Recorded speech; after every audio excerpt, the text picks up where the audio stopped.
Welcome the Pakistani father सन तो reaction. कैसे आप सब, मेरा नाम आजाद मेरा है नदीम। यार। भाई साहब, सिंगापुर के पीएम ने दुनिया के सामने आकर मोदी जी को ट्रम्प का बाप बोलकर मोदी जी की इस दुनिया में मान ली ताकत। ना यार अब ऐसे कसम बोला से है। भाई साहब, ये दुनिया में क्या हो रहा है भाई? दुनिया के बड़े बड़े लीडर्स आज मोदी जी को ट्रम्प का बाप मान रहे ये हैं। क्या भाई। बोल रहे हो यार, और मैं तो हैरान रह जाता हूँ ना। हमारे पीएम को कोई चोर बोलता है, कोई डाकू बोलता है। भाई कसम से यार, उधर मोदी जी को कह रहे हैं ट्रम्प का बाप। अबे ये भी बोलने के लिए बहुत बड़ी हिम्मत चाहिए, हाँ। क्योंकि ट्रम्प भाई साहब इस टाइम पागल कुत्ता बना हुआ है। सही बोले। वॉच करते हैं भाई साहब इस टाइम तो मोदी जी के साए तले भाई दुनिया का हर मुल्क को ललकार लगा रहे हैं। बिल्कुल बिल्कुल। कौन ऑन करते हैं, दृढ़ वन एंड स्टार्ट। ये शख्स सिंगापुर के पूर्व विदेश मंत्री हैं। सिंगापुर वो देश है जिसका पासपोर्ट दुनिया में सबसे मजबूत है। अब इसी मजबूत देश के पूर्व विदेश मंत्री जॉर्ज येओ ने पीएम मोदी पर एक ऐसा खुलासा किया है जिसे सुनकर भारत के साथ साथ पूरी दुनिया हैरान हो जाएगी। क्या बोला है जॉर्ज येओ ने सिर्फ 10 सेकंड में बता दिया कि डोनाल्ड ट्रंप ने पीएम मोदी को जन्मदिन की शुभकामनाएं क्यों भेजी थी। जॉर्ज ने सिर्फ 10 सेकंड में बता दिया कि पीएम मोदी की असली ताकत क्या है। नहीं यार, जॉर्ज येओ ने पीएम मोदी पर क्या बड़ा राज खोला है, वो बयान के साथ आपको आगे सुनवाएंगे। यूएस स्टेट ये जो प्लान है इसको हम देख रहे हैं कि ग्लोबली डिनाउंस किया जा रहा है और जो इस पर रिएक्शन सख्ती से आ रहा है वहाँ, इसके अलावा हम इनकी अपनी पार्टी रिपब्लिकन में भी इस पर एक डिवीजन देख रहे हैं। तो ये जो क्रिटिसिज्म है इसके बाद क्या ट्रम्प इंतजामिया रिविजिट करेगी अपने इस प्लान? शुकूक और शुबात सामने आ रहे हैं। हमारी तारीख में पहली बार तो नहीं हो रहा। क्या हम अपनी गलतियों को गलती समझते नहीं है या फिर इनसे सीखकर हम आगे बढ़ना नहीं चाहते हैं? दुनिया का आप मीडिया देखें, हमारी आप उनका गलतियां- सोशल मीडिया देखें तो सिर्फ 2 खबरें हैं। अच्छा, ये पूरी दुनिया में रिपोर्ट हो रही है, पूरी दुनिया में खबरें यही हैं।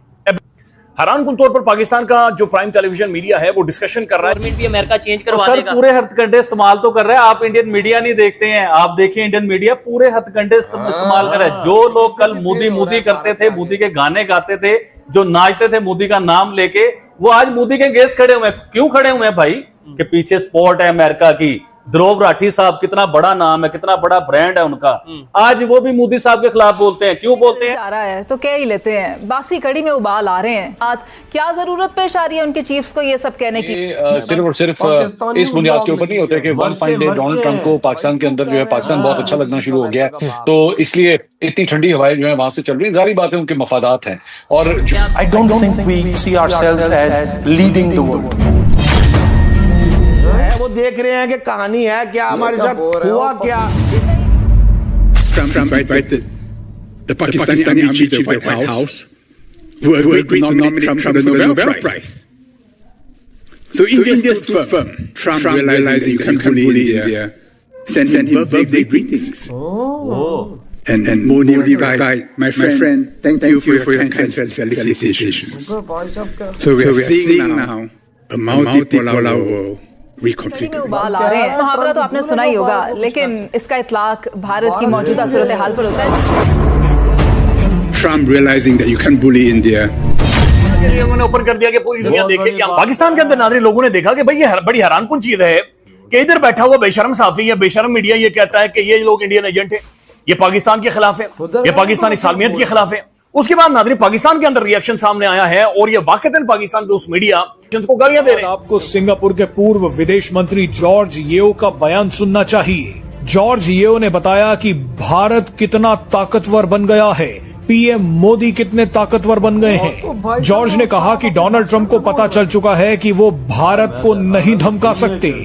एक तरफ राहुल गांधी बोल रहे हैं कि पीएम मोदी ने डोनाल्ड ट्रंप के आगे सरेंडर कर दिया, तो दूसरी तरफ जॉर्ज बोल रहे हैं कि पीएम मोदी के सामने डोनाल्ड ट्रंप झुक गए। जॉर्ज ने कहा कि भारत पर दबाव बनाने के लिए डोनाल्ड ट्रंप ने पाकिस्तान के आर्मी चीफ असीम मुनीर को व्हाइट हाउस बुलाया। असीम मुनीर से खुद को नोबेल पुरस्कार के लिए नॉमिनेट करवा लिया। इसके बाद ट्रंप प्रशासन ने बार बार भारत पर रूसी तेल खरीदकर यूक्रेन युद्ध में सहायता करने का आरोप लगाया।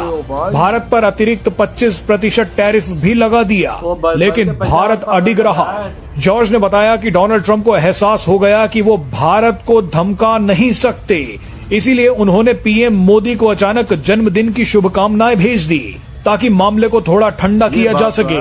और पीएम मोदी ने भी जवाब में बोल दिया कि आपकी शुभकामनाओं के लिए धन्यवाद। बता दें ऑफिशियल अकाउंट में कोई इस किस्म की तस्वीर हो। ऑफिशियल अकाउंट में कोई इस किस्म की तस्वीर क्यों नहीं है? कोई नहीं है ऑफिशियल। मुझे निकाल के दिखाए ना। आप निकाले, आप निकाले, आप निकाले। मेरी बात सुने, फिर उमर अयूब, मैं बता दूं, ब्रेक अच्छा, नहीं आप होगा, निकाल ब्रेक ठीक है, नहीं चलो वो निकाल लेते हैं। उमर अयूब को निकाले, अच्छा, ऑफिशियल पेज से निकाले। सुन लें। आप ही पता फिर अगली चलेगा बात सुन लें। इसका मतलब है इसका जवाब मुझसे सुन लें। इसका जवाब मुझसे ताहिर, एक मिनट, खलील साहब, खलील साहब, एक मिनट, आप तो 9 मई का भी कहते हैं खलील साहब, एक मैं मिनट, कहता हूँ वो पीएमएलएन ने किया है। 9 मई आपने किया, आपने किसी अपने बंदे को नोटिस एक मिनट, एक मिनट, आपको पता है वहां पे, आपको फिर पता आपके है वहां लोग जो पे है पूरी हिंदुस्तान पे डाल देंगे या पूरी किसी पे डाल देंगे। भाई हमने काम क्यों नहीं किया? जिस तरह हिंदुस्तान ब्लैकमेल नहीं हुआ आज अमेरिका से, आज उन्होंने अमेरिका को आंखें दिखाई हैं। उन्होंने कहा है कि ये भारत जो है ना, आज से 30 साल 40 साल पुराना भारत नहीं है कि आप हमें तड़िए लगाएंगे और हम आपसे डर जाएंगे, जो आप कहेंगे हम मान लेंगे। आपको याद होगा चोसा, अमेरिका इस खित्ते का गुंडा बदमाश बना हुआ था। जब मर्जी जिस मर्जी मुल्क की हुकूमत चेंज करवा देता था, ओपोजिशन को खड़ा कर देता था हुकूमत के खिलाफ, जब तक उसके मफाद नहीं होते थे उस मुल्क के बीच में। हम तो भाईजान अपने मुल्क की एग्जांपल देंगे ना। पहले हम शुरू से देखते आ रहे हैं कि अमेरिका इस मुल्क में इन्वॉल्वमेंट करता है। क्या इंडिया की गवर्नमेंट भी अमेरिका चेंज करवा सर देगा? पूरे सुपर पावर है। आज देखें हिंदुस्तान की ओपोजिशन देख ले, राहुल गांधी कितने मजबूत और कितने स्ट्रॉन्ग नजर आ रहे हैं प्राइम मिनिस्टर नरेंद्र मोदी के अगेंस्ट।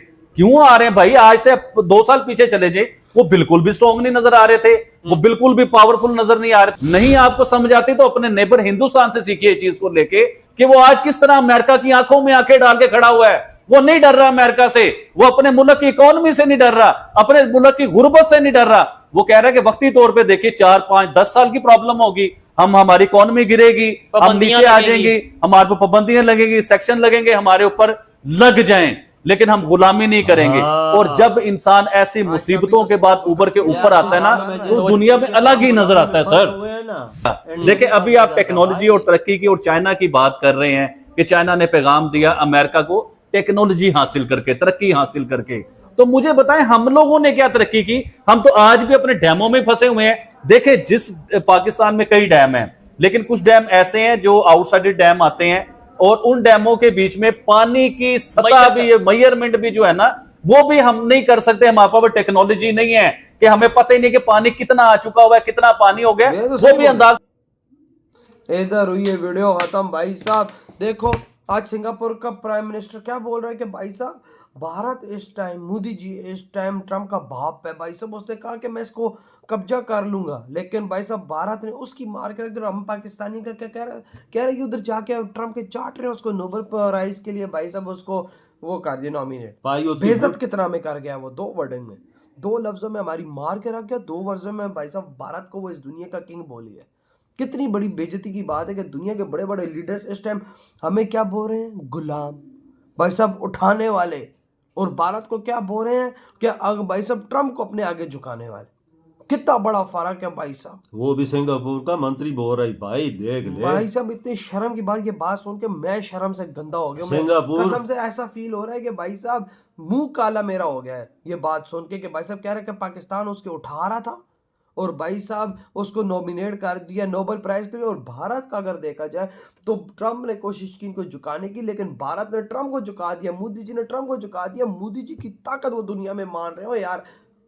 हमें एक तरफ का हमारे पीएम को कह रहे गुलाम है, उठाने वाला है, और उधर मोदी जी को वो कह रहा कहता ये असली लीडर है। यार हम तो गुलाम है ना, हम तो मांगने वाले नहीं है। देखो कुछ मिलते पाकिस्तानियों, सिंगापुर का पासपोर्ट क्यों सबसे बेस्ट है? इसी वजह से बेस्ट अपने दम पे खड़ा हुआ है। बिल्कुल हमारी तरह बकचोदी नहीं पेलते वो, हम बकचोदियां करते तो दुनिया में हमारी औकात भी आज देख लो क्या है। कुत्ते की इज्जत है, हम पाकिस्तानियों की इज्जत नहीं। अगर तुम्हें इस बात पे शक है तो जाओ दुनिया में देख लो भाई। यार मांगने वाली की क्या है? जो मांगने वाली की इज्जत नहीं होती, वो बात नहीं है। पाकिस्तानियों की हरकतें खुद ऐसी है, मांगना शांगना नहीं होता। मांगना तो एक अलग बिजनेस है ना हमारा, लेकिन जो हरकतें इन पाकिस्तानी कहते किसी सुअर ऐसी नहीं करता जितनी ये पाकिस्तानी जाके दुनिया में हरकतें गंदी करते हैं। तो इसकी वजह से हमारे पासपोर्ट की औकात ये है।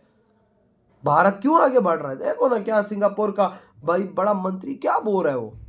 उसने तो 2 वर्ड्स में 10 सेकंड्स के अंदर पाकिस्तानियों को इतना गंदा धोया है। और 5-10 सेकंड के अंदर अंदर भारत को अमेरिका का बाप बोल के कसम से 140 करोड़ भारतीयों का सीना चौड़ा कर दिया और हम 25 करोड़ पाकिस्तानियों का मुंह काला हो गया है भाई साहब। ये बात ये चीज भी बोला है कि बूट पॉलिश करने उधर के व्हाइट हाउस में उन्हें बुलाया है। ये बूट पॉलिश करते हैं तो और सही करते हैं, वजह क्यों करते हैं? उठाने थे तब ये बोलते हैं कोई डॉलर मिल जाए ना। भाई आपके क्या थॉट है इस बारे में? इधर ही वीडियो तुम करते तो